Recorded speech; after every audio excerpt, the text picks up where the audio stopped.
هنتكلم عن برج الدلو وهتعمل ايه في العقدة الشمالية والعقدة الجنوبية اللي هتبقى في السابع عنده ببيت الشراكة.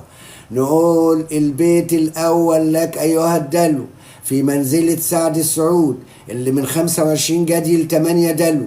بالنسبة لك دي بتعتبر واحدة من أهم الدورات الفلكية اللي بتقابلنا في حياتنا، واللي مدتها 18 شهر. العقد القمرية اللي هي الشمالية والجنوبية، راهو وكيتو، الراس والديل. طيب ده هيبقى المحور عندك انت ايها الدلو مباشرة من 27 يوليو 2027 وحتى مارس 2028. هتبدأ مرحلة إعادة تشكيل كاملة لشخصيتك ولصورتك ولحياتك أيها الدلو، وكأن الكون بيسحبك من النسخة القديمة وبيحطك قدام نسخة جديدة لسه بتتكون. وجود راهو في منزلة سعد السعود بيضيف طاقة نمو، طاقة توسع، فرص غير متوقعة، وبيخلي الفترة دي مرتبطة بتحقيق أمنيات كبيرة أو الوصول لمكانة كنت انت شايفها بعيدة. هتلاحظ ان ناس بدأت تشوفك بشكل مختلف، وهتلاحظ ان حضورك وتأثيرك بيزيدوا بصورة تدريجية.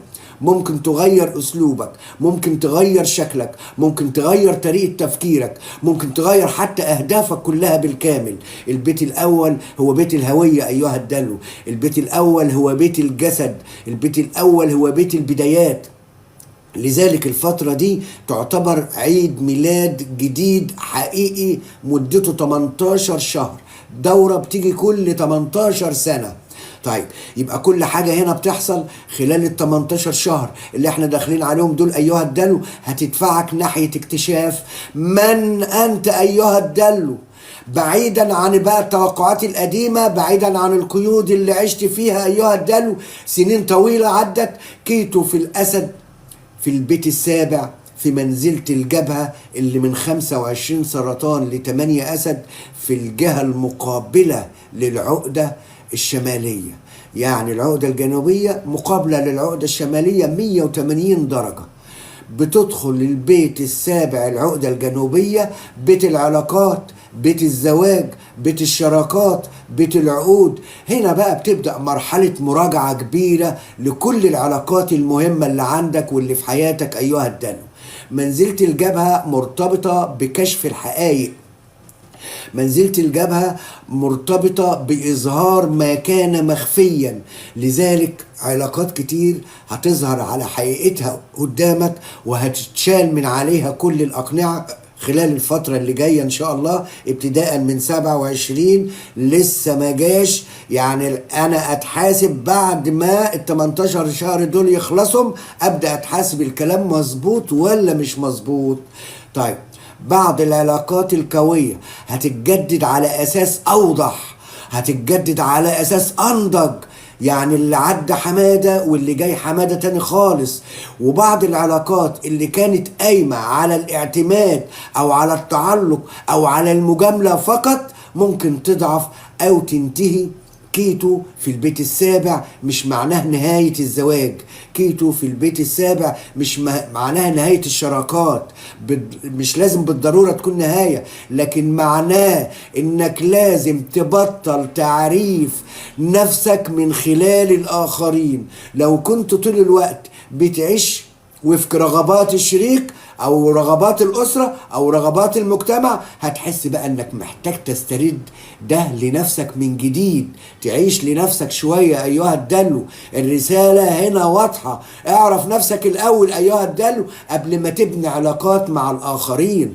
التاثير الكلي لهذا المحور اللي بين الدلو والاسد، اللي بين العقدة الشمالية والعقدة الجنوبية، اللي بين راهو وما بين كيتو على برج الدلو، ما بين البيت الأول وما بين البيت السابع، ده بيعتبر من أقوى المحاور في علم التنجيم، لأنه بيتعامل مع سؤال أساسي: أنا مين؟ وعلاقتي بالناس إيه؟ خلال هذه الدورة هيتحول التركيز أيها الدلو من إرضاء الناس إلى بناء ذاتك أولا. راهو في الطالع بيدفعك ناحية الاستقلال، هيدفعك ناحية الشجاعة، هيدفعك ناحية التجربة، هيدفعك نحو اكتشاف طرق جديدة للحياة. بينما كيتو في السابع بيقلل من اعتمادك النفسي على آراء الناس او موافقتهم على شكلك، على موضوعك، على طريقتك، على اسلوبك، على المستوى المهني. هتبدأ تظهر كواجهة لمشروع او فكرة او عمل خاص بيك ايها الدلو، ويمكن تبقى انت الاسم الابرز بدل ما كنت جزء من خلفية المشهد. على المستوى العاطفي، العلاقات اللي بتستمر خلال هذه الدورة غالبا هتبقى أقوى وأكثر صدقا، لأن هي هتقوم على الاختيار الحر مش على الاحتياج. على المستوى الشخصي هتبقى فترة إعادة تعريف كاملة لهويتك ولمستقبلك. عشان كده بيعتبر عبور راهو في برج الدلو عليك أيها الدلو من أهم عبورات العمر، لأنه بيبدأ فصل جديد في حياتك عنوانه ابن نفسك كما تريد أنت أيها الدلو، لا كما يريد الآخرون ولا كما أراد الآخرون أن تكون. ومع وجوده في منزلة سعد السعود كمان، فكل خطوة جريئة نحو حقيقتك الشخصية هتفتح لك باب جديد من أبواب الحظ، من أبواب النمو، من أبواب الفرص خلال الدورة الممتدة ال 18 شهر اللي هيبدأوا من 27 يوليو 2026 لغاية 27 مارس 2028. في الحالة دي وضع الدلو اللي هو صاحب الليلة، يعني زي ما بنقول. أتمنى لك حظ موفق أيها الدلو، أتمنى لك السعادة والسرور.